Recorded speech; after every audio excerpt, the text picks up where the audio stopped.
The late afternoon sun painted the asphalt gold as dozens of bikes roared down the empty highway outside Austin, Texas.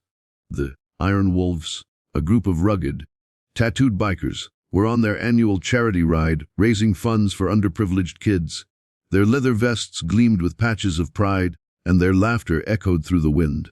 At the front rode the group's leader, a 6'4" wall of muscle, beard streaked with gray, and a heart few had ever truly seen.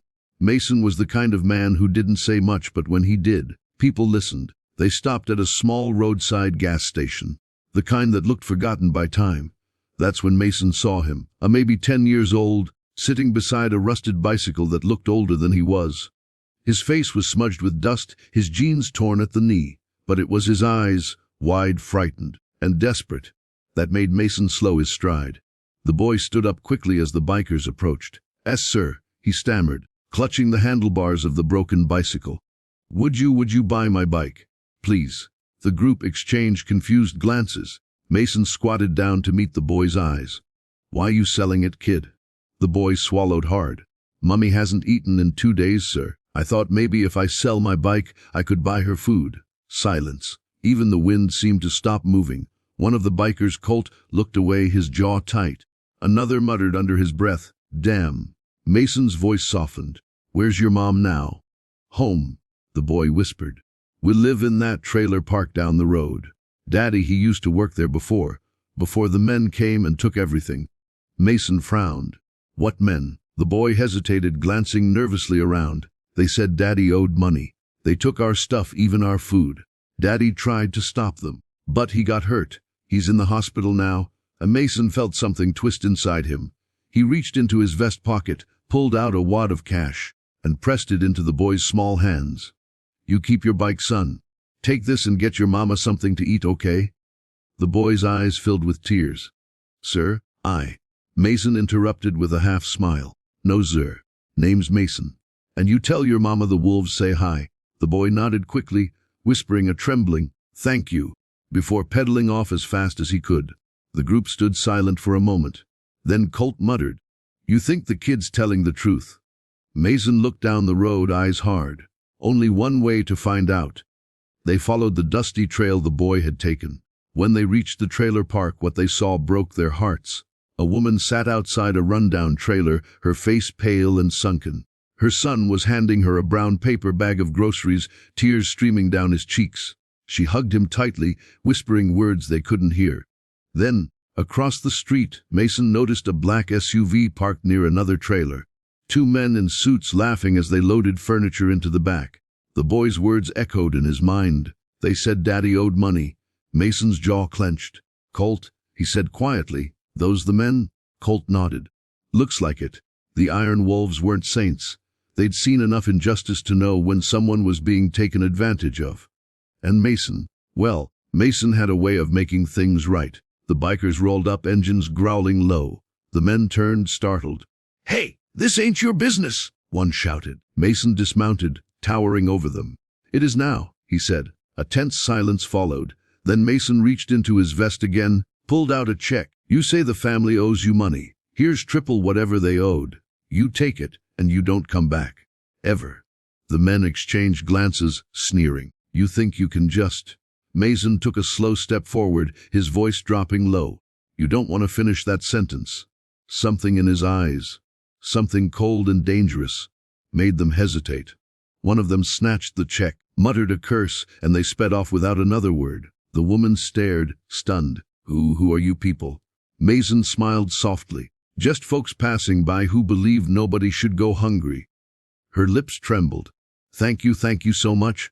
As the bikers rode off into the sunset, the boy's voice called after them, "I'll never forget you, Mr. Mason."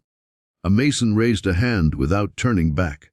"Just pay it forward someday, kid," he shouted over the rumble of engines. "That's how the world gets better." Weeks later, back at their clubhouse, Mason received a letter, messy handwriting on cheap paper. "Dear Mr. Mason, Mommy got a job now. Daddy's coming home from the hospital. We have food again. I fixed my bike too. When I grow up, I want to be kind, just like the Iron Wolves. Thank you for saving us." Mason folded the letter, tucked it into his vest pocket, and stared out at the horizon. He'd been through wars, bar fights, and heartbreak. But nothing hit him harder than that little boy's words. He turned to Colt with a grin. "Next charity ride, we're doing it for families like his." Colt smirked. "You sure you're not going soft?" "Old man," Mason chuckled. "If caring makes me soft, then hell yeah, I'll wear it proud." The engines roared to life once more, thunder rolling across the open road, not of menace but of mercy. Because sometimes the toughest hearts carry the gentlest souls. It was 3 months later. The summer heat had begun to fade, replaced by the cool whisper of autumn in the Texas hills. The Iron Wolves were planning their annual charity rally. Only this time, Mason had a different idea. "Food drive," he announced, standing in front of the group at the clubhouse. "We've done rides for hospitals, veterans, orphanages, now we do it for families who can't afford a meal." Colt raised an eyebrow. "All because of that kid, huh?" Mason smiled, the corner of his mouth twitching beneath his beard. "Yeah, all because of that kid." A word spread fast. The Iron Wolves partnered with local stores, schools, and diners. Within 2 weeks, their parking lot overflowed with boxes of canned food, blankets, and groceries. People came from nearby towns just to help, and one chilly Saturday morning, as Mason supervised the loading of boxes into trucks, a familiar voice called out behind him, timid but full of excitement. "Mr. Mason." Mason turned and froze. It was him, the little boy with the old bicycle, now freshly cleaned and shining like new. He was holding a small hand-painted sign that read behind him stood his mother, looking healthier, stronger. She had a shy smile and a homemade pie in her hands. "We baked this for you," she said softly. "It's not much, but—" Mason took the pie gently, his voice gruff. "Mom, that's more than enough."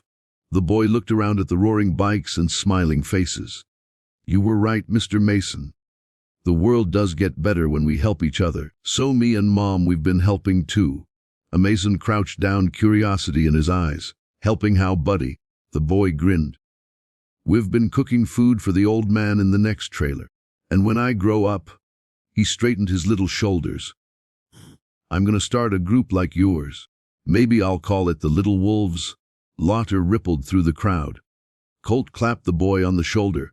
"Kid, you got more heart than half the men I know." As the day went on, the wolves delivered food to dozens of families. Kids waved from porches. Mothers cried tears of gratitude. Mason felt something he hadn't felt in years, peace. Later that evening, as the sun melted behind the hills, Mason sat on his bike, watching the boy ride his old bicycle in circles around the lot, carefree, laughing, the way kids should be. Colt came up beside him. "You ever think about what you'd be doing if you hadn't stopped at that gas station that day?" Mason stared out at the horizon, his voice quiet. "Maybe riding fast enough to forget my past. But now," he looked toward the boy, "I ride to make sure no kid ever has to sell his bike just to feed his mom."